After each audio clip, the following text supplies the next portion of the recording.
नमस्कार, TV9 भारतवर्ष के तमाम दर्शकों को 75वें गणतंत्र दिवस की ढेरों शुभकामनाएं। आपके साथ मैं हूं प्रतिमा मिश्रा। मेरे साथ इस बुलेटिन में मौजूद है मेरे सहयोगी सुमित चौधरी भी। देश आज 75वें गणतंत्र दिवस का जश्न बड़े ही धूमधाम से मना रहा है। राष्ट्रपति द्रौपदी मुर्मू के कर्तव्य पथ पर पहुंचने के साथ ही समारोह की शुरुआत हो जाएगी। द्रौपदी मुर्मू तिरंगा फहराएंगी और इस वक्त ये सीधी तस्वीरें आपको हम दिखा रहे हैं किस तरीके से तैयारियां पूरी कर ली गई हैं। 10:27 पर परेड की शुरुआत भी हो जाएगी। आज देश अपना 75वां गणतंत्र दिवस मना रहा है और इसको लेकर तैयारियां, जोश, किसी भी चीज में कमी आपको नजर नहीं आएगी। और देखिए, हम आपको बता रहे हैं कि कैसे गणतंत्र दिवस के मौके पर जश्न का माहौल है पूरे देश भर में। और गणतंत्र दिवस के मुख्य अतिथि के तौर पर होंगे फ्रांस के राष्ट्रपति एमैनुएल मैक्रों। गणतंत्र दिवस की परेड के दौरान देश की सैन्य शक्ति के साथ साथ सांस्कृतिक विविधता का भी अनूठा मिश्रण देखने को मिलेगा। परेड में आधुनिक हथियारों के अलावा देश के अलग अलग राज्यों और मंत्रालयों की झांकियां भी निकाली जाएंगी। और कार्यक्रम के अंत में भारतीय वायुसेना के विमानों और हेलीकॉप्टरों की मदद से फ्लाई पास्ट दिखाने की कोशिश की जाएगी। और गणतंत्र दिवस को लेकर दिल्ली से जमीन से लेकर आसमान तक सुरक्षा के बड़े और कड़े बंदोबस्त किए गए हैं। दिल्ली की सभी सीमाओं को परेड खत्म होने तक सील कर दिया गया है। जमीन पर सुरक्षा के लिए दिल्ली पुलिस और पैरामिलिट्री के हथियारबंद जवानों को तैनात भी किया गया है। तो इस बीच हमारे साथ हमारे संवाददाता भी हमें ज्वाइन कर चुके हैं। हमारे साथ तमाम खास मेहमान भी जुड़े हुए हैं। उससे पहले योगी आदित्यनाथ क्या कह रहे हैं, ये सुनवा देते हैं। अपना स्वयं का संविधान लागू किया था। भारत का संविधान दुनिया का सबसे बड़े संविधान में से एक है और भारत के संविधान ने भारत के महान स्वतंत्रता संग्राम सेनानियों, संविधानविदों और विशेषज्ञों के अनुसार जिस संविधान को अपने देश में लागू किया, पिछले 74 वर्षों से यह भारत के अंदर जाति, मत, संप्रदाय, क्षेत्र या अन्य तमाम अवरोधों को पूरी तरह समाप्त करते हुए अपनी कसौटी पर खरा उतरा है। ये भारत के संविधान की ही महानता है कि दुनिया के अंदर आधुनिक लोकतंत्र के रूप में अपने आप को स्थापित करने वाले तमाम वे देश जो अपने को आज की व्यवस्था के अनुसार सबसे प्रगतिशील मानते हैं, उन देशों ने लंबे समय तक लिंग भेद के आधार पर महिलाओं को मताधिकार से वंचित किया था। तमाम दबी कुचली परंपराओं को समाज और राष्ट्र की मुख्य धारा से अलग किया था। लेकिन भारत दुनिया का वह देश है जिसने संविधान लागू करने के साथ ही इस बात को भी सुनिश्चित किया था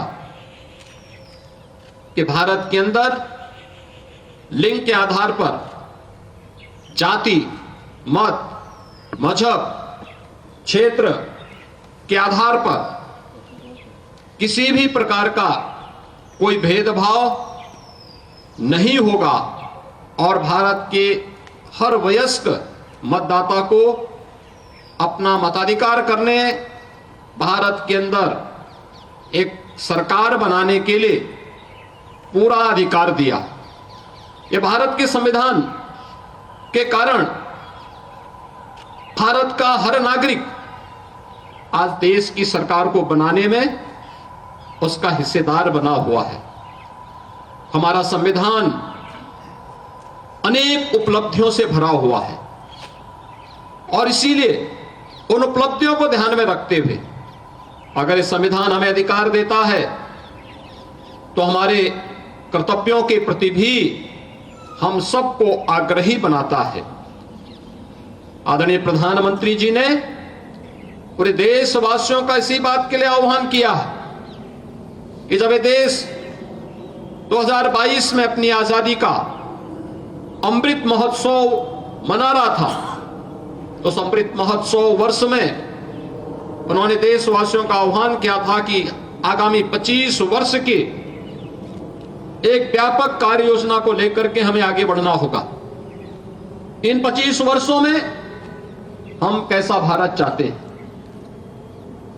यह हम सबके संकल्प को जमीनी धरातल पर उतारने के इन 25 वर्षों में अगर हम सब अपने कर्तव्यों का ईमानदारी पूर्वक निर्वहन करते हैं तो 2047 आने पर भारत दुनिया के एक विकसित देशों की श्रृंखला में खड़ा होगा, जहां पर हर भारतवासी न केवल अपने देश और अपनी प्राचीन विरासत पर गौरव की अनुभूति कर पाएगा, बल्कि वह अपनी वर्तमान को सुखद और सुंदर बनाने के साथ ही अपने भविष्य को भी उतना ही उज्जवल बनाने के लिए प्रति पूरी तरह आश्वानित होगा। आजादी के अमृत महोत्सव वर्ष में जो संकल्प था, आज यह वर्ष देश की संविधान को लागू करने का अमृत महोत्सव है।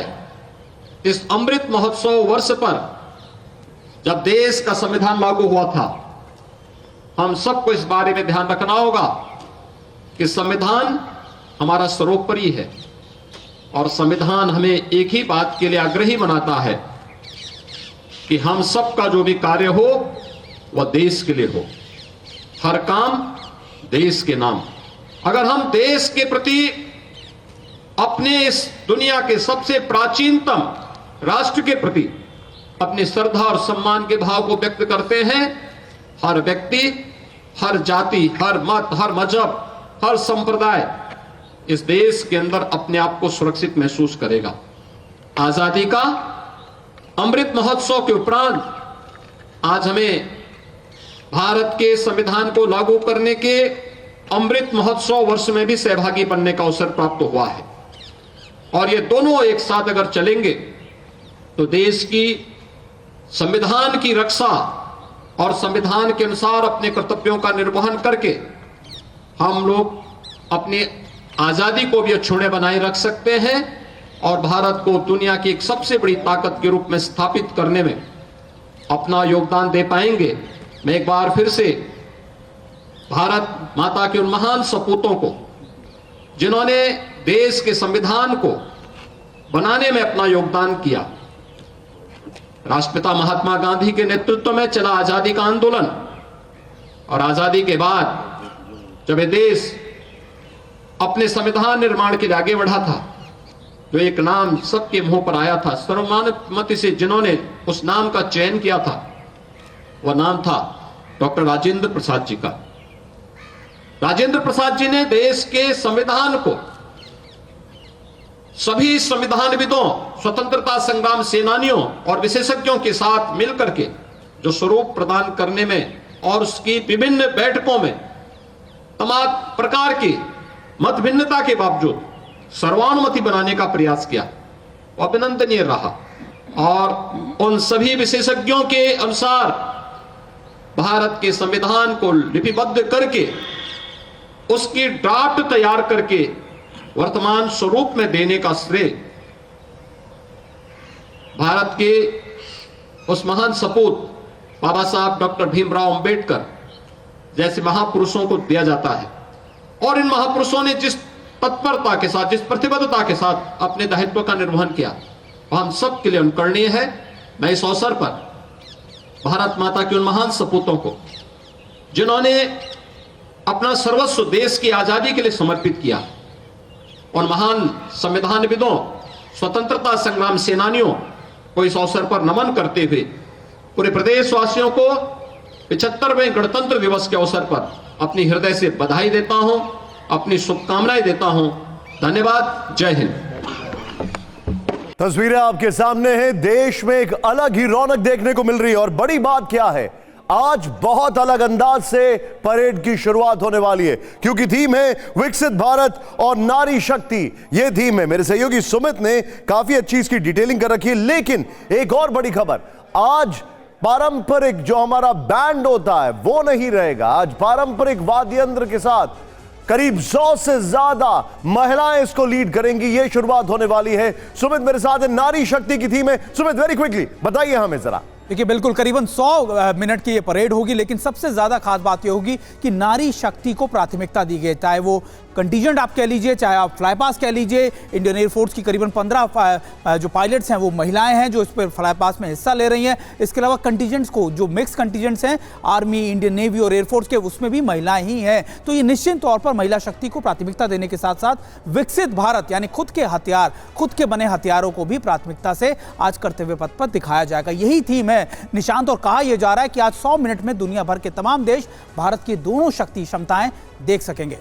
और इस वक्त क्या हाल है, सीधे जानने के लिए मेरे सहयोगियों के पास में चलूंगा, क्योंकि यहां पर दिल्ली में करीब 70,000 सुरक्षाकर्मी तैनात हैं। करीब 77,000 लोग इस परेड को देखेंगे और 13,000 लोग इस परेड के लिए स्पेशल इनवाइटी हैं, क्योंकि आज हैं हमारे साथ एक खास, वहां पर हमारे खास मेहमान जो वहां पर रहने वाले हैं वो है मैक्रो। लेकिन सबसे पहले शिवांग हमारे साथ है। शिवांग, बताइए अपनी आंखों देखी।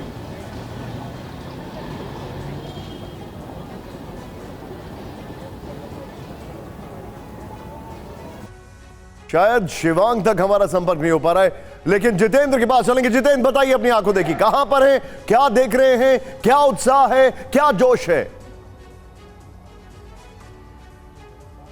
जी बिल्कुल, देखिए इस वक्त में ये तिलक मार्ग है और ये देखिए किस तरीके से ये वो रास्ता है जो कि सीधे तौर पर परेड रूट की तरफ जाता है, और इस रास्ते पर पूरे तरीके से आवाजाही रोक दी गई, क्योंकि अब से कुछ देर बाद जो परेड है वो शुरू होनी है। तो ऐसे में जो लोग जिनको निमंत्रण मिला है उन लोगों को जाने की इजाजत दी जा रही है। इसके अलावा किसी को भी अंदर जाने की इजाजत नहीं है। हर जगह इसी तरीके से बैरिकेटिंग कर दी गई है, और जितनी भी आप ऊंची इमारतें परेड रूट के आसपास देख रहे हैं, हर ऊंची इमारत के ऊपर स्नाइपर की तैनाती की गई है। और खास बात निशांत ये है कि इस बार नई दिल्ली के अंदर ठीक इस तरीके से, मैं चाहूंगा कैमरामैन आपको दिखाएं, राम मंदिर की तस्वीरों को फूलों के जरिए हर जगह इस तरीके से उकेरा गया है। यानी कि हर जगह इस तरीके से राम मंदिर की झलकी आपको पूरे नई दिल्ली इलाके के अंदर दिखेगी। और खास बात यह कि परेड के दौरान भी राम मंदिर की एक झांकी तैयार की गई है। तो कहा जा सकता है कि तैयारियां लगभग इस वक्त परेड की पूरी हो चुकी है, चाहे सुरक्षा के लिहाज से हो, हर जगह सुरक्षाकर्मी तैनात कर दिए गए। और अकेले नई दिल्ली के अंदर करीब 14,000 पुलिसकर्मी मौजूद है। इसके अलावा 1,000 के करीब जो सीसीटीवी कैमरे हैं वो इंस्टॉल किए गए हैं। जी, तो स्टूडियो से लेकर ग्राउंड तक TV9 भारतवर्ष की जो तैयारी है वो भी देखने लायक है आज के लिए। देखिए, बेहद खास मेहमान हमारे साथ स्टूडियो में भी जुड़े हुए हैं। पहले इंट्रोडक्शन आपका करवा देते हैं। Lieutenant general retired Sanjay Kulkarni sir as defence expert हमें ज्वाइन कर चुके हैं। अचल मल्होत्रा पूर्व राजदूत हमारे साथ जुड़े हुए हैं। Air commander retired Ashwinder Singh हमारे साथ जुड़े हुए हैं एज डिफेंस एक्सपर्ट। इसके अलावा commander retired Vikramjit Singh defence expert हमारे साथ जुड़े हुए हैं। तो ये तमाम खास मेहमान हमारे साथ जुड़े हैं। संजय सर, सबसे पहले आप ही का रुख करना चाहूंगी, और जिस तरीके से राष्ट्रपति का भाषण हुआ एक दिन पहले, उसमें यह साफ तौर पर कहा गया है कि आज का भारत आत्मविश्वास से भरा हुआ भारत। सबसे पहले प्रतिमा मैं कहूँगा कि गणतंत्र दिवस की शुभकामनाएं सब देशवासियों को। और मेरा मानना है कि जिस प्रकार से राष्ट्रपति जो हैं आर्म फोर्सेस की सुप्रीम कमांडर होने के नाते जिस प्रकार से उन्होंने कहा, इसमें कोई शक नहीं कि एक नारी शक्ति जिस प्रकार से दर्शाई जा रही है, और जिस प्रकार से हम आर्म फोर्सेस में भी देख रहे हैं, जिस प्रकार से विमेन एम्पावरमेंट और विमेन ने अपने आप को साबित किया है कि वो किसी से कम नहीं है, और उसका एक स्वरूप अब आपको कर्तव्य पथ पे दिखेगा। जिस प्रकार से थ्रू आउट विमेन कंटिंजेंट्स जो पार्टिसिपेट कर रही हैं, वो आपका नॉर्मल जो बैंड्स होते हैं उसकी जगह जिस प्रकार से नगाड़ा शंख के साथ हम लोग सब उसको देखेंगे।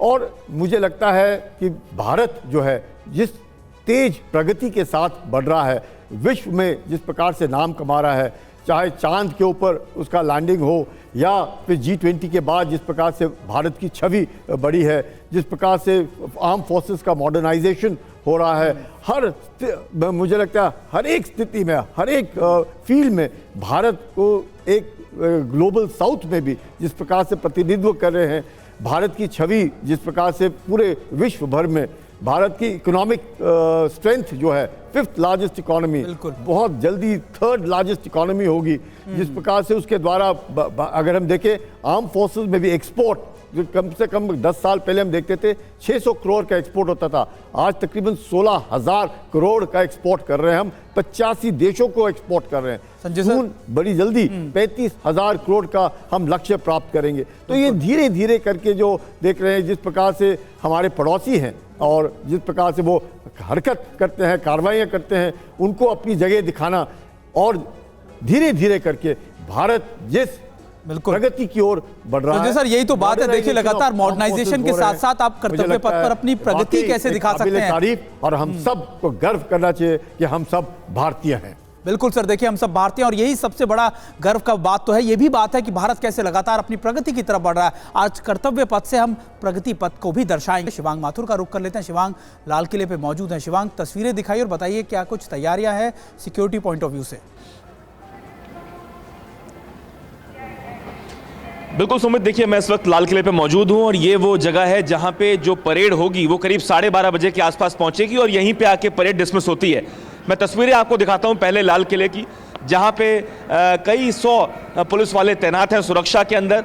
हालांकि अभी ट्रैफिक जो है यहाँ पे चल रहा है, दोनों तरफ हल्का हल्का ट्रैफिक नजर आ रहा है, लेकिन कुछ ही देर में जब परेड शुरू होगी करीब 10:30 के आसपास, तब यहाँ का ट्रैफिक को भी जो है वो पूरी तरीके से रोक दिया जाएगा। इसके अलावा जो पुलिस वाले हैं वो तमाम गाड़ियाँ जो यहाँ से गुजर रही हैं उनको चेक करने का काम कर रहे हैं, सबके पासेस चेक किए जा रहे हैं। साथ साथ आप देखें कि जो पैरामिलिट्री फोर्सेस है उसको भी यहाँ पे डिप्लॉय किया गया है। तो कुल मिला के तैयारियाँ यहाँ पूरी हैं। करीब 12:30 बजे का समय है, जो जिस तरीके से ड्रेस रिहर्सल हुई थी 23 तारीख को, उसके हिसाब से 12:30 बजे के आसपास यहाँ पे जो परेड है वो पहुँचेगी और उसके बाद यहीं पे आके जो है फिर उनको रिफ्रेशमेंट वगैरह दिया जाता है, जो आमतौर से हमने देखा है। तो जो चलन है उसके हिसाब से करीब 2 घंटे का समय लगेगा, यानी कि कर्तव्य पथ से लेके लाल किले तक आने में पूरी जो परेड की जो परेड है, जो झांकियां हैं, वो यहाँ करीब 12:30 के आसपास पहुंचेंगी और तब तक आसपास के इस पूरे बाजार को बंद रखा जाएगा। चांदनी चौक, जैसा कि आप जानते हैं, बड़ा बाजार है, इसके आसपास जो दूसरे मार्केट हैं वो सब बंद रखे जाएंगे, क्योंकि सुरक्षा बहुत अहम है। खास तौर पे आज के दिन जगह जगह जो आसपास जो मंदिर हैं उनकी छतों पे स्नाइपर्स को तैनात किया गया है, भारी सुरक्षा भी यहाँ पे तैनात की गई है। तो कुछ ही देर में कार्यक्रम भी शुरू होगा और लोगों में भी खासा उत्साह यहाँ पे नजर आता है। और खास तौर पे जो इस इलाके के लोग हैं वो बहुत उत्सुक हैं। जब हमने सुबह उनसे बात करी कि जो लोग वहाँ कर्तव्य पथ पर नहीं पहुँच पाए हैं उनको ये झांकियाँ और इन लोगों से जो चाहे आर्मी के हों या नेवी के हों या दूसरी सेनाओं के हों, उनसे यहाँ मिलने का एक मौका मिलता है। देखिए, सबसे पहले आपको पता है क्या होगा, ध्वजारोहण होगा, उसके बाद 21 तोपों की सलामी और फिर हेलीकॉप्टर से जितने भी वहां पर दर्शक दीर्घा में लोग मौजूद हैं कर्तव्य पथ पर उनके ऊपर फूल बरसाए जाएंगे। यही कुछ दृश्य मैंने और प्रतिभा ने देखा था अयोध्या में और यही आप यहां पर देखेंगे। जो आए हैं देखने उनका सम्मान किया जाएगा। और यहां पर जो तस्वीरें आपके सामने हैं उस सब के बीच में आपको बता दूं, प्रधानमंत्री ने संदेश दिया है। पीएम मोदी ने देशवासियों को गणतंत्र दिवस की बधाई दी है। अपने सोशल मीडिया हैंडल एक्स पर उन्होंने लिखा है, देश के अपने समस्त परिवारजनों को गणतंत्र दिवस की बहुत बहुत शुभकामनाएं। जय हिंद। खबर यह भी है कि जेपी नड्डा ने ध्वजारोहण किया है बीजेपी मुख्यालय में और जानकारी है संघ प्रमुख डॉक्टर मोहन भागवत ने आरएसएस मुख्यालय पर ध्वजारोहण किया है। और राइट साइड में यह देखिए आप तस्वीरें, बर्फ के बीच आईटीबीपी के जवान किस तरीके से गणतंत्र दिवस का शौर्य यहां पर देखने को मिल रहा है। मेरे साथ जीत भाटी हमारे साथ मौजूद है। जीत, बताइए क्या अपडेट है, क्या जानकारी है? बिल्कुल, देखिए मैं इस वक्त जहां मौजूद हूं आपको लोकेशन बताता हूं।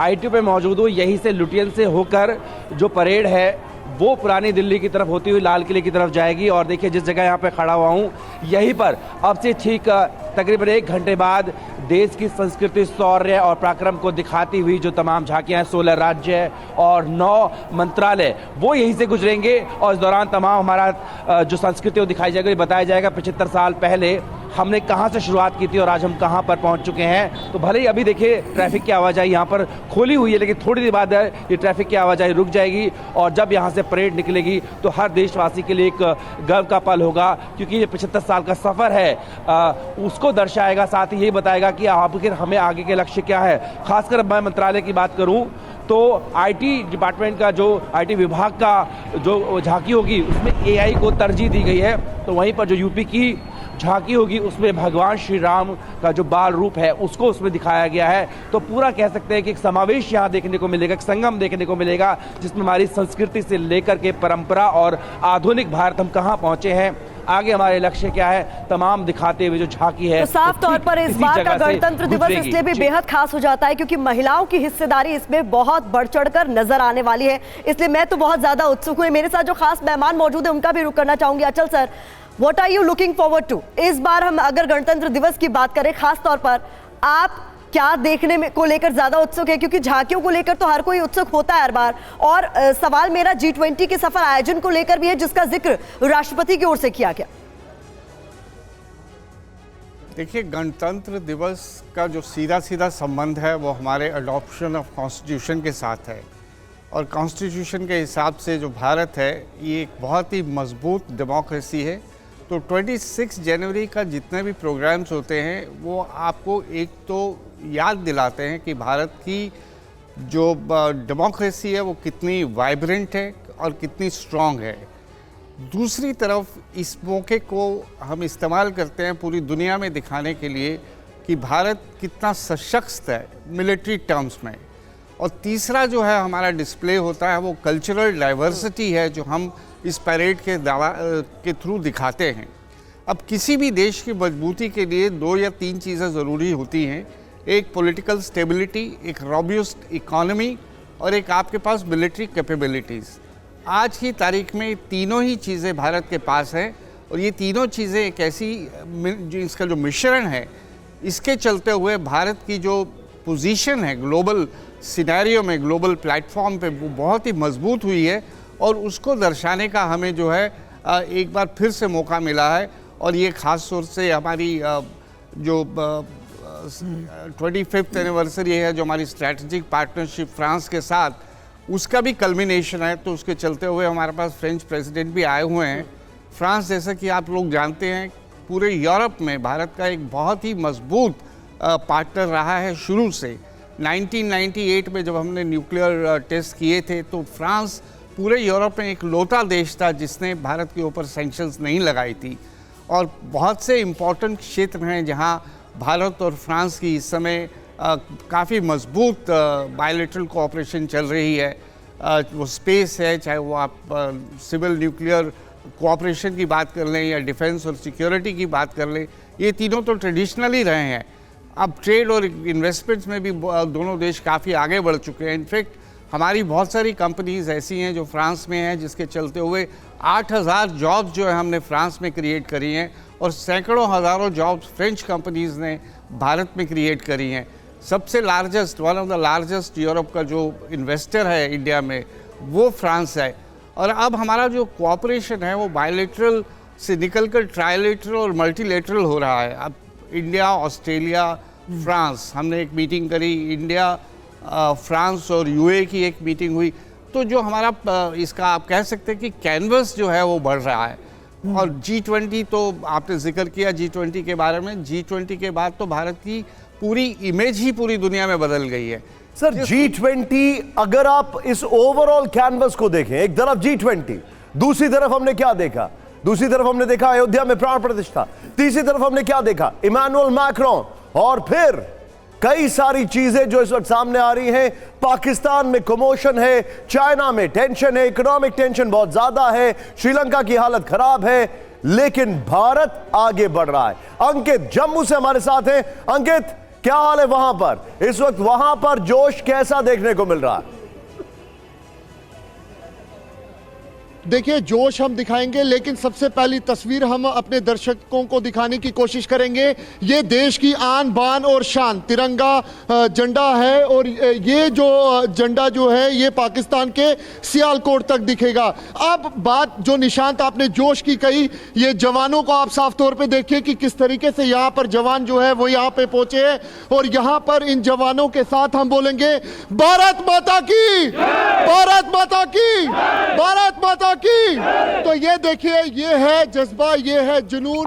हम इस वक्त मौजूद है भारत पाकिस्तान अंतर्राष्ट्रीय सीमा पर, और कुछ ही देर में यहाँ पे फ्लैग होस्टिंग सेरेमनी जो है वो यहाँ पर होने वाली है। लेकिन तस्वीरें आप देखिए कि किस तरीके से जवान जो है वो यहाँ पर हमारी सीमाओं की सुरक्षा में लगे रहते हैं। यही वो जवान है जिनकी वजह से हम और आप अपने घरों में हर एक त्योहार मनाते हैं। ये तस्वीरें हैं भारत पाकिस्तान अंतर्राष्ट्रीय सीमा की, और कुछ ही देर में यहाँ पर फ्लैग होस्टिंग सेरेमनी जो है वो यहाँ पर होने जा रही है। निशांत। और देखिए लगातार अंकित भट्ट हमें जम्मू से तस्वीरें दिखा रहे थे, क्या कुछ तैयारियां और किस तरीके से हमारे ये शूरवीर अभी भी सीमाओं की रक्षा में भी जुटे हुए हैं। देखिए लगातार हमारे साथ हमारे कई गेस्ट भी हमारे साथ जुड़े हुए हैं। हम रुक करते हैं एयर कमोडोर अश्विंदर सर का। अश्विंदर सर, देखिए फ्रांस ना सिर्फ एक स्ट्रैटेजिक पार्टनर है, बल्कि खास तौर पर आज जब आप रफाल की बात कर लीजिए, दूसरी चीज़ों की बात कर लीजिए, तो फ्रांस का बहुत महत्वपूर्ण योगदान रहा। और खास तौर पर आज ना सिर्फ भारत की वायुसेना की, बल्कि हमारी कॉम्बैट रोल में जो महिलाएं हैं वो किस तरीके से साझेदारी कर रही है, उसकी भी एक बड़ी तस्वीर देखने को मिलेगी। बिल्कुल सही कह रहे हैं आप। सबसे पहले सभी भारतीयों को मैं गणतंत्र दिवस की हार्दिक शुभकामनाएं पेश करता हूं, और साथ साथ ये कहूंगा कि प्रेसिडेंट मैक्रोन का आना ये दर्शाता है, जब प्रेसिडेंट बिडेन बिजी रहे थे, तो ये दर्शाता है कि हमारी जो रिलेशनशिप है एक स्ट्रेटेजिक रिलेशनशिप में बदल रही है। और ये आज से नहीं है, जब हमारे देश ने इंडिपेंडेंस ली थी उस समय भी उनके जो जहाज थे, जैसे ओरिगॉन एयरक्राफ्ट है, मिस्टीयर एयरक्राफ्ट है, उसके बाद मिराज 2000 है, अगर हम नेवी के साथ देखें तो स्कॉर्पियन सबमरीन्स है, और अब उन्होंने यहां तक कि न्यूक्लियर पावर्ड सबमरीन्स भी ऑफर किया भारत को। तो जो हमारी रिलेशनशिप, और वो बहुत ही इंपॉर्टेंट सी डिनायल रोल में करेंगी। उनका 95 मेंबर कंटिंजेंट भारत के साथ पार्टिसिपेट कर रहा है। पिछले साल उनके बैस्टिल डे में भारतीय वायुसेना के 3 रफाल एयरक्राफ्ट ने पार्टिसिपेट किया था।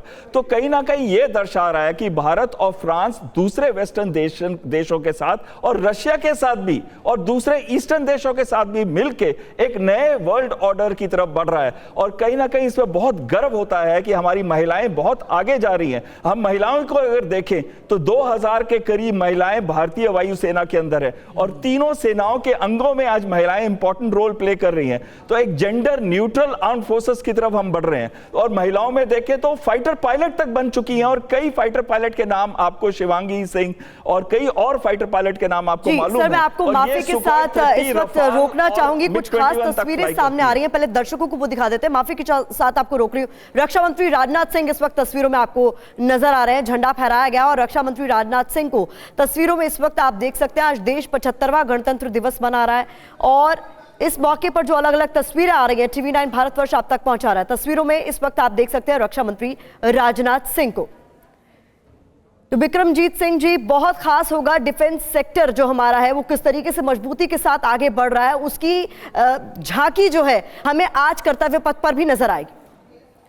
जी, सबसे पहले मेरी तरफ से भी सारे दर्शकों को गणतंत्र दिवस की बहुत बहुत बधाई। बिल्कुल सही कहा आपने कि इंडिया डिफेंस सेक्टर मैन्युफैक्चरिंग में बहुत बड़े कदमों से आगे बढ़ रहा है, और इसकी जो खासियत है वो है आत्मनिर्भरता, जो कि प्रधानमंत्री का भी एक की पॉइंट रहा है और फोकस एरिया रहा है कि आत्मनिर्भर भारत किस प्रकार डिफेंस सेक्टर को अन्य सेक्टरों की तरह आगे लेके जाए।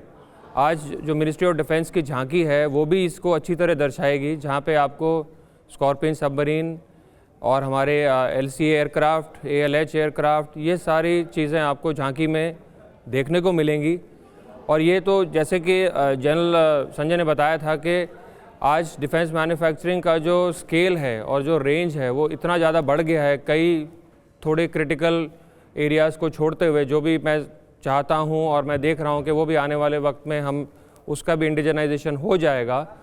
तो ये बहुत ही गर्व की बात है कि डिफेंस सेक्टर में इंडिजनाइजेशन बिल्कुल सही पथ पे चल रहा है। प्रधानमंत्री और उनके लीडरशिप में उन्होंने जो गाइडेंस दिया है, जो एक विजन दिया है, हमारी सारी DRDO, हमारे MSMEs, हमारे सारे जो क्षेत्र हैं, इंडस्ट्रीज़ हैं, वो फोकस्ड हैं इस तरफ, और काफ़ी इंसेंटिव भी दिया जा रहा है इंडस्ट्रीज़ को, और उसका आज आप उसकी एक बहुत बड़ी झलक आप देखेंगे, क्योंकि ये एक प्लेटफॉर्म है जहाँ पे हम ये दिखाते हैं दुनिया को कि हम कहाँ पहुँचे हैं, और उसका आप देखिए बहुत ज़्यादा फाइनेंशियल और इकोनॉमिकल स्पिन ऑफ्स भी होते हैं जो हम चाहते हैं कि हों, और हम यही देखेंगे। आप देखिए कि जैसे अगर आप वायु नौसेना की बात करें, नौसेना में जितना इंडिजनाइजेशन पिछले कुछ सालों में हुआ है वो मेरे ख्याल अनपैरेलल्ड है।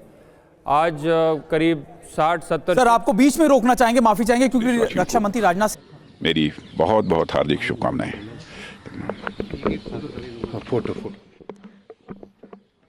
और देखिए लगातार हम आपको दिखा रहे हैं कि किस तरीके से परेड शुरू होने से पहले किस तरीके से तैयारी है। राजनाथ सिंह, रक्षा मंत्री राजनाथ सिंह को आपने सुना अपने घर पर वो झंडा फहरा रहे थे, और ये तस्वीरें हम आपको सीधे कर्तव्य पथ से दिखा रहे हैं कि कैसे अभी वहां पर जो डेलीगेट्स हैं खासतौर पर वो बैठे हुए हैं। इसके अलावा जो VIPs हैं वो भी वहां पर पहुंच चुके हैं, और देखिए थोड़ी देर में जो है कहा जा रहा है कि नेशनल वॉर मेमोरियल पहुंचेंगे। करीबन 9:53 पर जो है डिफेंस सेक्रेटरी पहुंचेंगे, और उसके बाद ही जो प्रक्रिया है, जो प्रोटोकॉल्स है वो शुरू हो जाएंगे। तो दोनों तस्वीरें हम आपको कर्तव्य पथ से दिखा रहे हैं। एक तरफ हम आपको दिखा रहे हैं कि रक्षा मंत्री राजनाथ सिंह ने किस तरीके से अपने घर पर, अपने रेजिडेंशियल जगह पर झंडा फहराया, और उसके बाद दूसरी तस्वीरें हम आपको कर्तव्य पथ की दिखा रहे हैं, जहां पर जो डेलीगेट्स हैं या फिर जो लोग हैं जो देखने के लिए आए हैं वो सभी मौजूद हैं। और देखिए सभी को इंतजार है कि कब परेड शुरू होगी, कब राष्ट्रपति पहुंचेंगे, और उसी के बाद जो दुनिया भर में देश की ताकत, भारत की ताकत को एक बार फिर से दिखाया जाएगा। और यही वजह है कि कर्तव्य पथ को अब प्रगति पथ भी कह सकते हैं, क्योंकि ये भारत की